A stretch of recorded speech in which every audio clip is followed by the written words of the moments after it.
Good morning, dear friends and students. Today we are going to see the numericals related to our two concepts that we have learned previously, that is Heisenberg's uncertainty principle and de Broglie's principle. Now first we will see the problems related to Heisenberg's uncertainty principle. Now here you can see a textual question here. A microscope using suitable photon is employed for locating an electron in an atom within a distance of 0.1 angstrom. Calculate uncertainty involved in velocity. Mass of electron is given and h is also given. Now as we know the Heisenberg's principle, there is a formulation that delta x into delta p is greater than or equal to h upon 4 pi. That we have already formulated in the previous class. Now how you will identify which formula has to be used in which numerical. सबसे major problem होता है physics में, numericals देख के बच्चे आधे से ज़्यादा डर जाते हैं कि यहाँ हमें कौन सा फॉर्मूला लगाना है. क्वेश्चन में ही आंसर का आधी हिंट छुपी होती है. जैसे आपको यहाँ दिया है अनसर्टेनिटी, ये वर्ड क्वेश्चन में ही है. तो ये देखिए यहाँ अनसर्टेनिटी दिख रहा है, इसका मतलब ये है कि ये हेज़नबर्ग अनसर्टेनिटी प्रिंसिपल से रिलेटेड न्यूमेरिकल है. अब कई बार यूनिवर्सिटी के क्वेश्चन पेपर्स में ये जो आपको ब्रैकेट में वैल्यूज़ दी है, मास ऑफ इलेक्ट्रॉन दिया है, प्लैंक्स कांस्टेंट की वैल्यू दी है, मोस्ट ऑफ द टाइम ये वैल्यूज़ नहीं दी जाती हैं. कुछ क्वेश्चंस के लिए दी जाती है, कुछ क्वेश्चंस के लिए नहीं दी जाती. तो ये भी अनसर्टेन है. So better you should memorise this values, मतलब ये वैल्यूज़ आपको रटे हुए ही होने चाहिए. तो आपको ये मान के चलना है कि ये आपको यूनिवर्सिटी का जो फाइनल पेपर आता है उसमें ये वैल्यूज़ नहीं दी रहेगी. Okay, so how to start it, just check it. हमें क्या क्या गिवन है इस क्वेश्चन में वो देखना है. जैसे अगर आप देखें, एक माइक्रोस्कोप का सेटिंग मैंने आपको बताया था पिछले इसमें.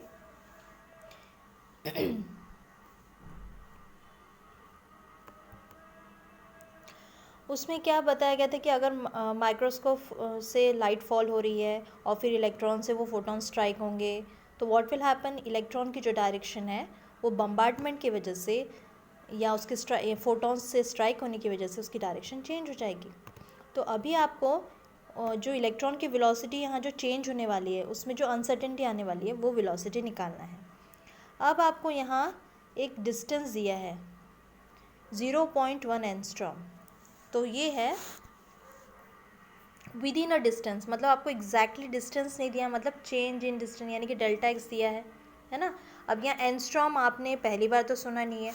एंगस्ट्रॉम ये मोस्टली हम वेवलेंथ वगैरह के लिए यूज़ करते हैं. ठीक है, अब उसका जो कन्वर्शन है अगर हम मीटर में करेंगे तो 1 एंगस्ट्रॉम, ये जो 1 एंगस्ट्रॉम होता है वो होता है 10 to the power -10 metre, -10 metre. So ये आपको हमेशा के लिए याद रखना है.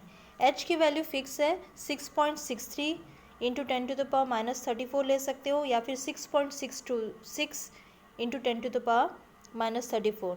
अब इसकी यूनिट क्या है, जूल सेकेंड. JS मतलब जूल सेकेंड. सिमिलरली यहाँ मास ऑफ इलेक्ट्रॉन भी दिया है, m is equals to 9.1 into 10 to the power -31 kg. ठीक है, ये मास ऑफ इलेक्ट्रॉन है.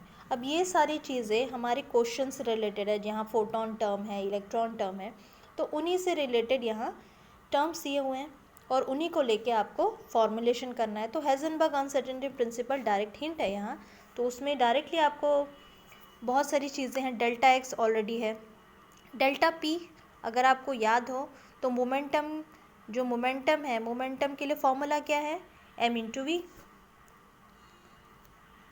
If you remember the previous class, in that previous class I taught you कि मोमेंटम के लिए फॉर्मूला क्या है, m इंटू वी. लेकिन यहाँ अनसर्टेनिटी, अब हम p के लिए फॉर्मूला m इंटू वी, लेकिन यहाँ अनसर्टेनिटी है. अनसर्टेनिटी है मतलब मोमेंटम की वैल्यू फिक्स नहीं रहेगी. यानी कि मास तो चेंज नहीं होगा इलेक्ट्रॉन का, लेकिन उसकी वेलोसिटी चेंज होगी। तो अभी यहाँ फॉर्मुलेशन में अगर आप यहाँ देखो, delta x into delta p is greater than is equals to h/4 pi, है ना। ये वैल्यू ऑलरेडी हमारे प्रिंसिपल में दी थी। अब उसको फॉर्मुलेट करना है, मतलब उसमें हमें वैल्यूज़ डालनी है। जैसे डेल्टा एक्स की जगह पे हमने ये वैल्यू डाली, डेल्टा पी हमें पता नहीं है, क्यों? क्योंकि उसमें हमें जो अनसर्टेनिटी इन वेलोसिटी यानी कि डेल्टा वी है वो हमें निकालना है, क्योंकि मास तो फिक्स रहेगा। अब इज इक्वल्स टू h/ जो 4 पाई है उसकी वैल्यू यहाँ दी गई है, ये वाली, ठीक है।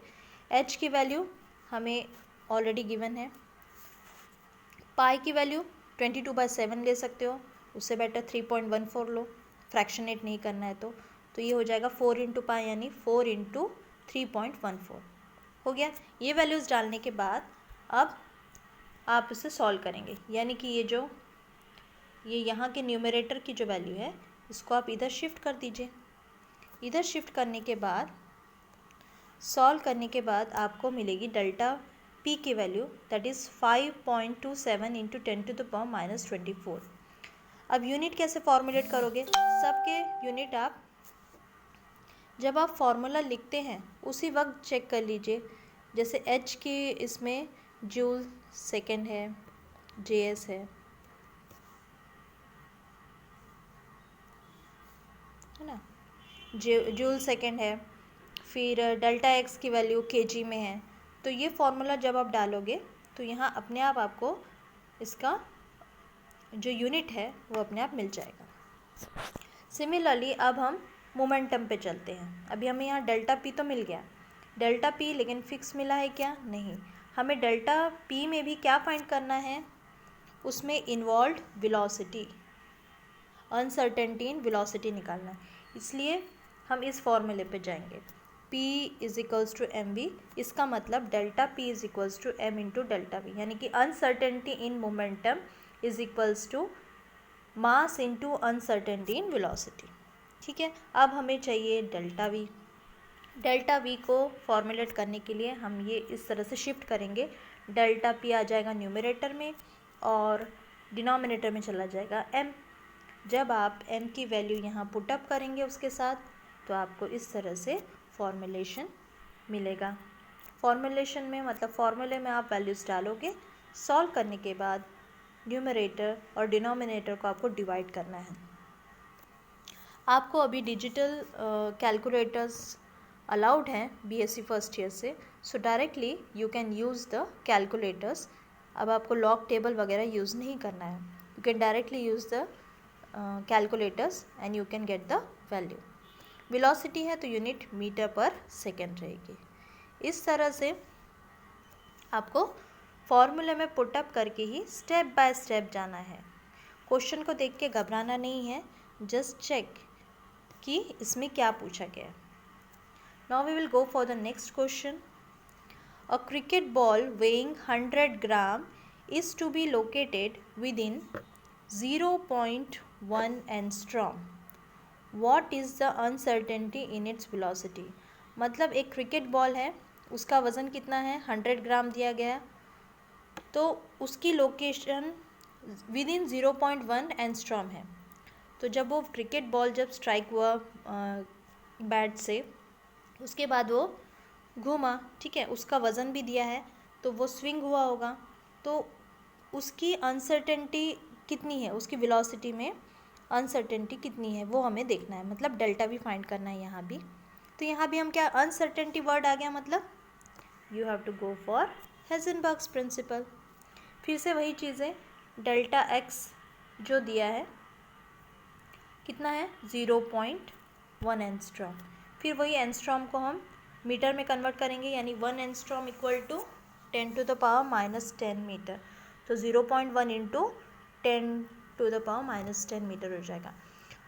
प्लैंक्स कांस्टेंट की वैल्यू भी ऑलरेडी हमने प्रीवियस क्वेश्चन में डिस्कस की है।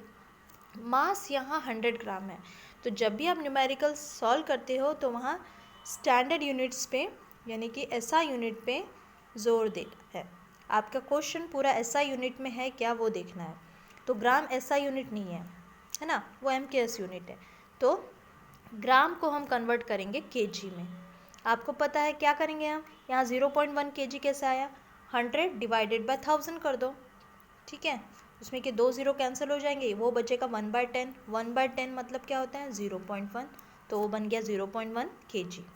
अब उसके बाद हेज़नबर्ग प्रिंसिपल पुटअप करेंगे, फॉर्मूला पुटअप करेंगे। हर बार आपको किसी भी न्यूमेरिकल में फॉर्मूला डालना ही है, फॉर्मूला पुटअप करने का और उसमें सब्स्टिट्यूशन करना, और ये कन्वर्शन मतलब गिवन क्या है उसमें पूरे यूनिट्स प्रॉपरली लिखना, उसके हाफ मार्क्स हैं। आपका जो फॉर्मूला है वो बराबर लिखना, उसके 1 मार्क्स है। अगर 2 मार्क का क्वेश्चन है तो फॉर्मूले में वैल्यूज़ डालना, उसके आधे मार्क, और फिर सॉल्यूशन लिखना, उसके आधे मार्क। इस तरह से रहता है। तो ये डिस्ट्रीब्यूशन 2.5 मार्क का या तो फिर 2 मार्क्स का रहता है। अब इसमें अगर आप देखो फिर से वही चीज़ें हैं, delta x into delta p greater than equals to h/2π। यहाँ हमें डेल्टा पी, अभी हमें बार बार वही चीज़ बोलने की ज़रूरत नहीं है, क्योंकि मोमेंटम की जगह हम